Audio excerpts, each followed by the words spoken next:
Thank everybody for joining with us here today. I want to thank the team of leaders who gathered with us and with whom we had the opportunity to visit at length about the challenges that are facing Lake Jackson right now.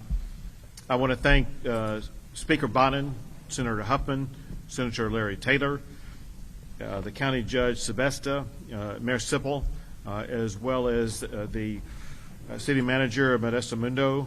I also want to thank Toby Baker, who is in charge of the TCEQ, the Texas Commission on Environmental Quality, Dr. Hellerstedt, who is the commissioner in charge of the State Health Services, as well as Chief Nim Kidd in charge of the Texas Division of Emergency Management. Let me start out by saying this, and that is, it is with a tremendous sense of sadness that I'm here today. One of the hardest things that exists in life is for a parent to lose a child. And moments ago, I had the opportunity to visit with the parents of Josiah McIntyre. And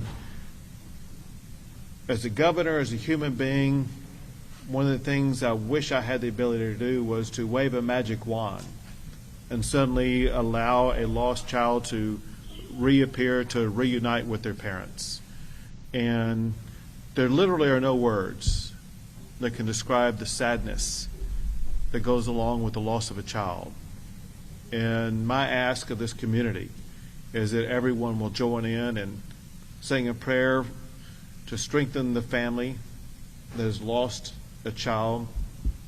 I was shown some incredible pictures of the young boy who was so handsome, so athletic, so full of life, and it just rips your heart to know the loss of this life. The most I could do with his family was to assure them that his life is not lost in vain. This is a total tragedy for Josiah as well as his family. But we as leaders in the state of Texas must seize upon the strategy to make sure this never happens again. And that's why we are here today. We're here today because we want to get to the bottom of exactly what caused this problem. We want to get to the bottom of understanding the magnitude to which the problem exists in this community. And we want to be clear that we as leaders will be taking steps every single day to make sure that we are using every tool possible to quickly fix whatever is wrong, to restore certainty in the community, to make sure that every resident in the Lake Jackson community understands that they are going to be safe from this amoeba that took the life of Josiah. So our goal is, first, having met with these leaders, having identified all the information, the status of where we are today, to make sure that we know exactly where this happened, exactly how it happened, to make sure that it is fixed as quickly as possible, and to make sure that it never happens again. We also wanted to make clear to local leaders that the state of Texas is going to be using every state agency that has any connection whatsoever with regard to responding to this catastrophe to make sure that they are available 24/7 to work with local leaders, to make the local leaders confident that they have access to every single tool they need to fully address all of the issues. And this includes not just state agencies, but also federal agencies. So at a minimum, the agencies involved in this process include the Federal Environmental Protection Agency, the Federal CDC, the Federal FEMA, the State Department of State Health Services, the Texas Division of Emergency Management, and the Texas Commission on Environmental Quality. And they have been and they will continue to work with city and county officials as well as any governmental official in the entire region to make sure that they have the resources they need to fully address this challenge, as well as the access they need to make sure that this challenge is going to be addressed as expeditiously as is possible. And that includes working with the local health department. One thing that is needed in the short run by the people who live in this area is access to water. I want to thank I've seen several names of several entities in the private sector who have stepped up to help out with providing water, and there may be more, so I'm not going to list the ones that have, because I may be missing the ones that have also done it that I don't know the name of. However, there are many private businesses that are stepping up to help this local community, and I want to thank them for stepping up to provide this water. This is at a time when COVID exists, when lives are already disrupted. The last thing these people in Lake Jackson need is to have this additional burden of not being able to have access to the water that they desperately need. And so for the private sector to step up and to provide that water, it was urgently needed, and extremely, we are extremely grateful for them stepping up and doing so. And so at this time, I'm going to pass it over to the state representative, who also happens to be Speaker of the House, who is the representative for this particular region. Thank you, Governor. Appreciate that introduction, because the Governor and I have been together frequently. But today, it's more personal than before. This is my community, and it means a lot to me to have the Governor here leading for our community. The first I learned of the significant challenge that we were dealing with was a call Friday night late from the Governor's office, directed by the Governor. Thank you for doing that. That is what I believe set off the deep dive to truly getting answers to what is going on here and what can we do to protect our citizens and deliver to them safe water. The Governor meeting with Josiah's mother and father and grandparents says a lot about who he is. I was touched to be a part of that visit. You can't bring Josiah back, but you can let his family know you love him and you support him. And his loss and their loss will not be in vain. And the Governor made it clear that that's why he's here today. You cannot replace a child. There's nothing more difficult that a family can go through. And I'm proud of our community wrapping their arms around Josiah's family. And we need to continue to do that. We're in a time when we want to talk about whose fault something is. But I will tell you, this is a rare occurrence.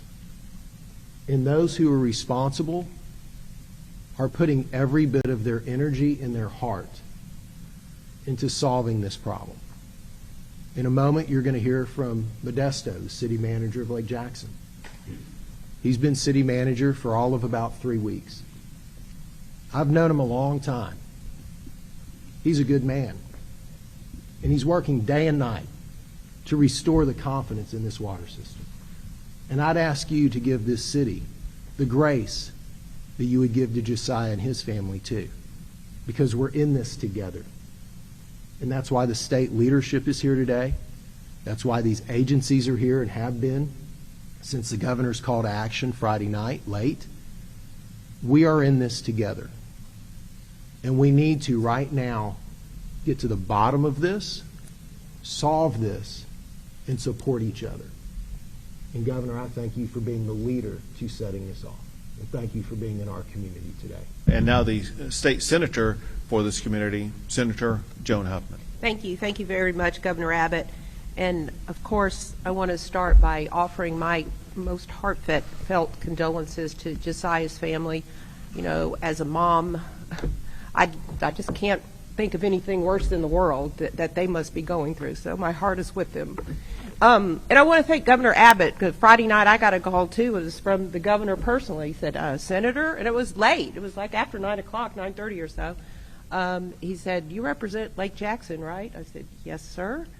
he said, well, I have some bad news, and he went on to explain to me what had happened. And from that time forward, clearly, he has devoted himself and garnered the vast resources of the state of Texas to start addressing this problem that's very personal to us down here in Lake Jackson.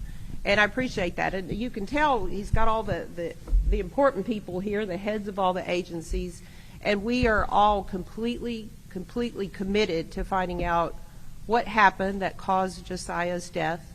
But most important, to bring a feeling of community back to Lake Jackson, a feeling of safety, a feeling of understanding that life can go back to normal. I mean, we've all been through a lot these last few months, and life has been anything but normal.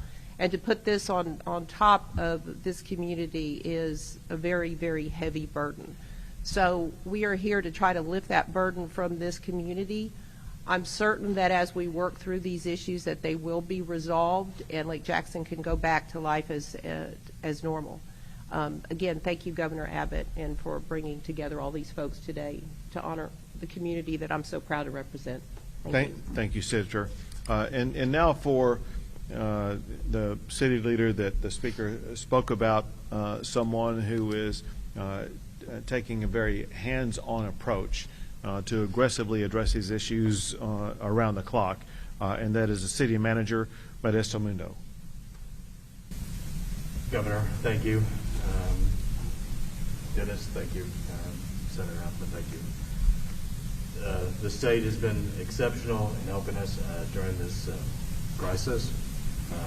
We want to be as open and transparent with the agencies and with the public on finding out how this happened and solving the problem, correcting the problem. I made that commitment 2 weeks ago with Josiah's grandmother, Natalie, that we will be open and transparent and find out what the problem is and solve this problem. And we're committed to that, and I know the state is committed to that and is bringing their full resources to help us and assist us in correcting this problem and finding out how this happened. And my heart goes out to the family as much as anybody. The grandmother is related to our family as well, and again, we've made that commitment to be transparent and to find out what the solutions are. Governor, thank you so much for all the help. Thank you so much. And so one of the state leaders who is really on the front line of addressing this is the commissioner in charge of the Texas Commission on Environmental Quality, and that is Toby Baker. Toby. Thank you, Governor. I also want to start by just saying the collective heart of TCEQ goes out to the family of Josiah. Also with my own boys, 10 and 8. It's hard to imagine what they're facing right now. And so I'm making the commitment that we will be with the city however they need us, whenever they need us, until we get this sorted out. We've been embedded with the city since Saturday. Our employees have been working 24 hours a day to try to remedy the problem that's going on in the drinking water system.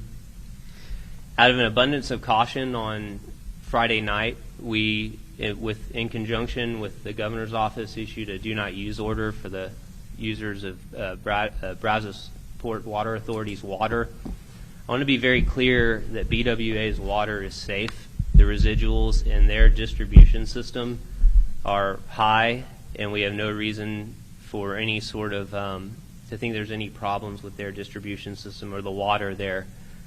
On Saturday, we did 54 samples of Lake Jackson's water, and we found 11 sites with residuals that were below disinfectant levels. That made us comfortable on focusing on the Lake Jackson city as the area of concern. And we now have a plan in place to move forward that came through lots of discussions with CDC, with our state partners in Louisiana. It's important to note that this amoeba is very, very rare. I don't believe we've ever had, to my knowledge, the amoeba show up in a public drinking water system in the state of Texas. The path forward for the citizens of Lake Jackson is not going to be one that's short. We have to get through the boil water notice first, which could take 2 to 3 weeks. After that, we have to get chlorine levels to a state that can burn the entire system, scour the system, and kill the amoebas. That could take up to an additional 60 days. The CDC is going to be part of that process with us, and they've committed to come in and do testing on the backside to make sure that we've taken care of the problem. We also, at the same time, will be helping with cross-connection surveys to see if there are any places where unfiltered water is entering the water system that the city doesn't know about, and we will be assisting with that process as it moves forward. We will continue to work with the city, with local leaders, and we will do everything possible to get the citizens of Lake Jackson back in a state where they can trust the water that they're drinking, they can trust their system, and you have our full commitment to help do that. And thank you, Governor, for your leadership. Thank you. Well, this obviously is a public health issue, and as a result, we have the involvement of the Department of State Health Services and the Commissioner with us here today, Commissioner Dr. Hellerstedt. Thank you, Governor. I'm John Hellerstedt. I'm the Commissioner for the Texas Department of State Health Services.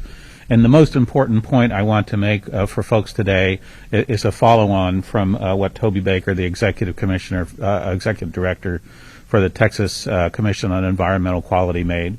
That is, from a medical standpoint, the science is very clear. When the system is able to achieve the appropriate high regulatory amounts of disinfectant in the system, it kills all the germs that cause human disease, and the drinking water is safe. And that is exactly the project that's being undertaken right now, is to look into that, to look at the water system here. Your city manager is committed to it. All of your leaders are committed to it, and they will be able to do it. And once they have achieved that and measured that achievement, the water will be safe. And we know it is safe already in the other parts of the Brazoria water system. This is a real tragedy. It is an extremely rare disease, and it is even even rarer to know of any source from a municipal water system that this would occur. It certainly hasn't happened in Texas in anyone's memory. So this is a tragedy. It's a rare tragedy, but now we have the opportunity to look in depth at the water systems here and elsewhere and make sure that they're achieving the appropriate levels of disinfectant so that the water system is safe, and it will be safe against every germ that causes human disease. Thank you. Thank you. And now the Chief of the Texas Division of Emergency Management, NIMKIT. Thank you, Governor. Our prayers are with the family of Josiah, but our actions are providing safe drinking water for the citizens of Lake Jackson. Our teams have seen 4,500 cars drive through our point of distribution, distributed over 6,500 cases of water. And to echo the Governor's points, the private sector partners and the volunteers that have donated and staffed, and the grocers that continue to put water on their shelves, make it available, we will continue to work with them as well as support any of the city's state resource needs. We'll take questions. Yes.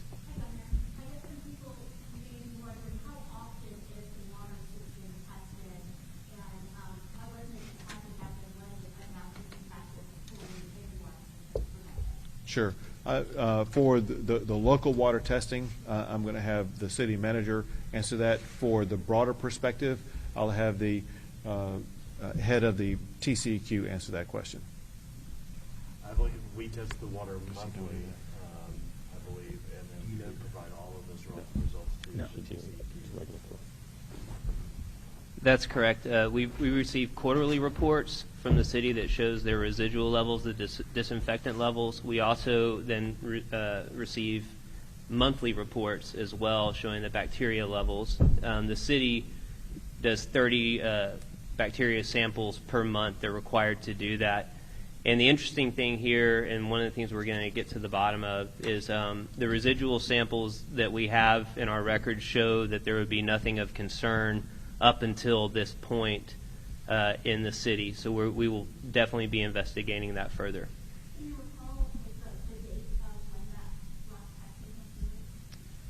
Let me just check. So the second quarter, from April to June of 2020, the disinfectant that was turned in at the end of the second quarter. That was June. We should have had a monthly report since then as well. Yes.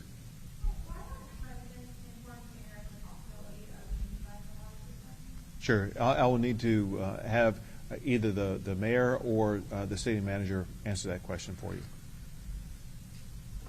We found out on the 25th that there was a possibility of that it could be in the system after we received a positive test.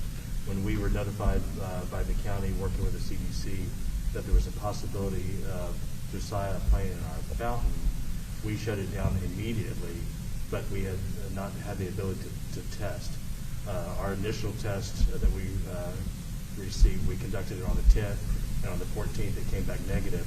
And we were still working with the CDC and the state to do initial secondary testing that was much better testing than the initial one.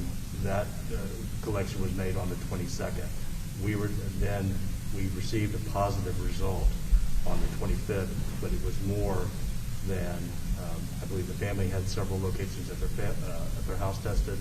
We had our splash pads tested, and also we tested a part of the distribution system, and then we had 3 positive tests. So on the 25th, we were aware of that, and that was we had those results with the DSHS and the CDC at the same time, and that started the chain reaction of notifying everyone.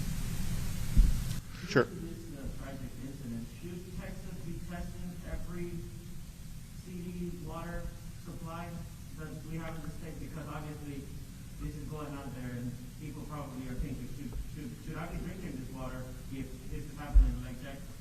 Sure. It was kind of my understanding from what Toby, the head of the Texas Commission on Environmental Quality, that they get reports about water tests on an ongoing basis. So yes, that's right, Governor. The disinfectant level in the system is an indicator as to whether there's an issue. So when we're getting those reports, or the city is taking their report, doing their samples, if the levels are high enough, there shouldn't be any issues. So there aren't specific tests for the amoeba. What we test are the actual disinfectant levels that are in the system, and if those are high enough, it should be protective. So and that does happen all across the state of Texas. Those sampling and those tests are happening across the state. So if there's no plan for testing anyone in particular just because of levels being low in any of the state locations. They are testing on a regular basis as part of their. If you're operating a public water system, you have to do ongoing and regular testing of those disinfectant levels. So that is happening on a regular basis. So the commissioner in charge of the Department of State Health Services would also like to add some information about that. Yes, I think to allay people's fears, especially about the amoeba itself, it is a very rare disease, and we know the only way that you can get it is to have that contaminated water go up your sinuses and basically then lodge there at the top of the sinuses and work its way from there through a membrane, if you will, a bony membrane that goes into the brain, and that's where the infection starts. There is no other way to get it. You cannot get that infection from drinking the water or merely showering in it or that sort of thing. You have to get it deep up your sinuses. And that's part of the reason why it's such a rare occurrence for that to happen. Yes. The CDC said a similar amoeba was found in Louisiana in 2013 in a community that had suffered some population loss after Hurricane Katrina, and the water usage levels had dropped. I'm just curious if there's any indication that something similar happened here, where maybe water usage levels in the area had dropped to a point where the amoeba was able to kind of grow and live. Toby or Dr. H? I mean, I think the investigation is ongoing. I think we'd have to work with the city to explore that idea, but there's at this point it's too early to speculate, I think, as to what caused it. Yeah, just looking at other communities that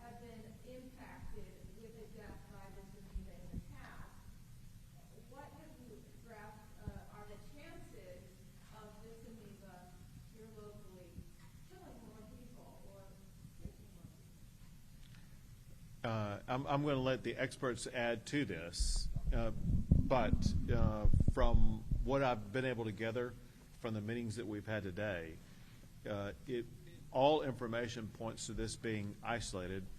All information is that the treatments that are being provided immediately will allay any additional concerns. The immediate suspected cause of this was a splash pad that has now been shut down and non-operational.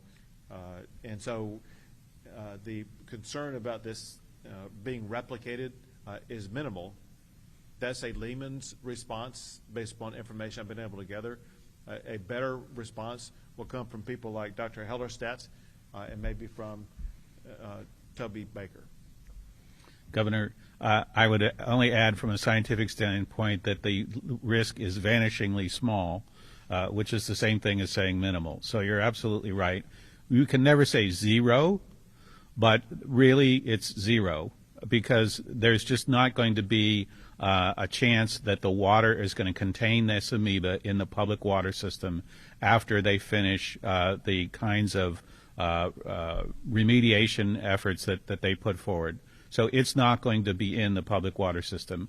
I would really want to point out, though, too, this amoeba is present in many, many places in the environment. If you went into pretty much any natural body of water in Texas, especially this time of the year, we're now starting to cool off, but in the warmer months of the year, you would be able to find and recover this amoeba.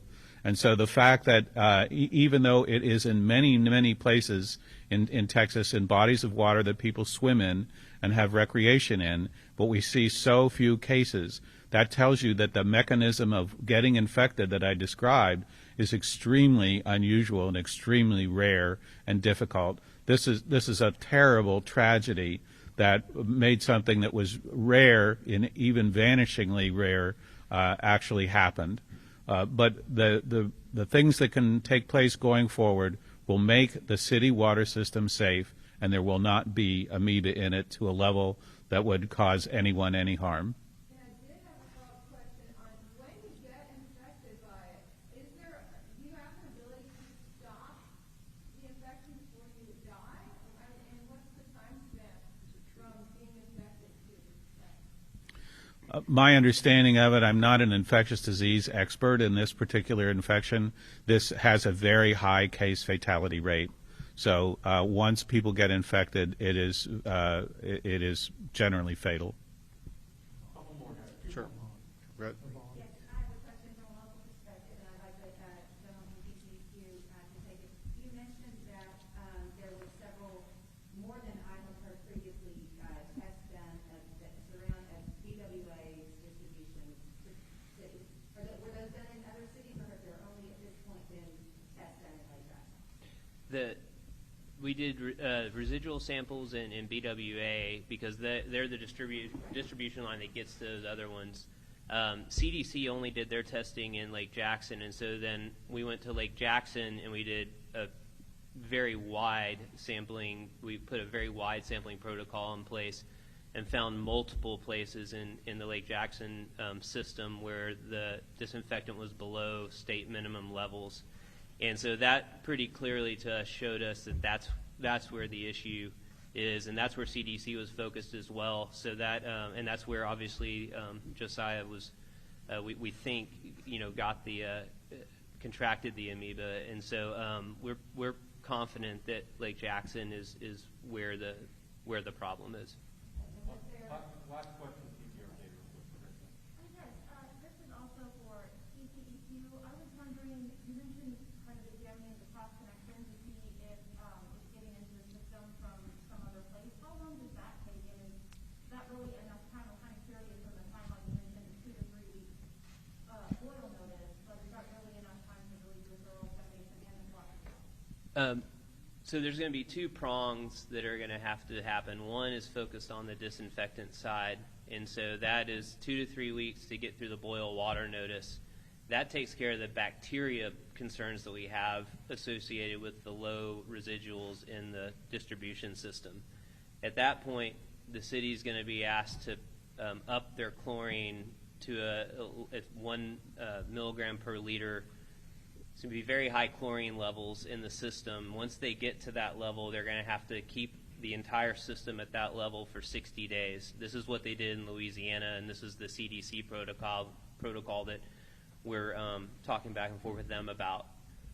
At the same time, they're going to have to do the cross-connection surveys that I mentioned and try to, at that point, you bring in people who are experts at this, who have specialty licenses, and they look and they see anywhere in the city where unfiltered water might be getting into the system. I can't speak to the time frame of that. My hope is that it lines up pretty closely with the time frame associated with the disinfectant side, but we'll know that answer soon. Thank you, gentlemen. Appreciate it.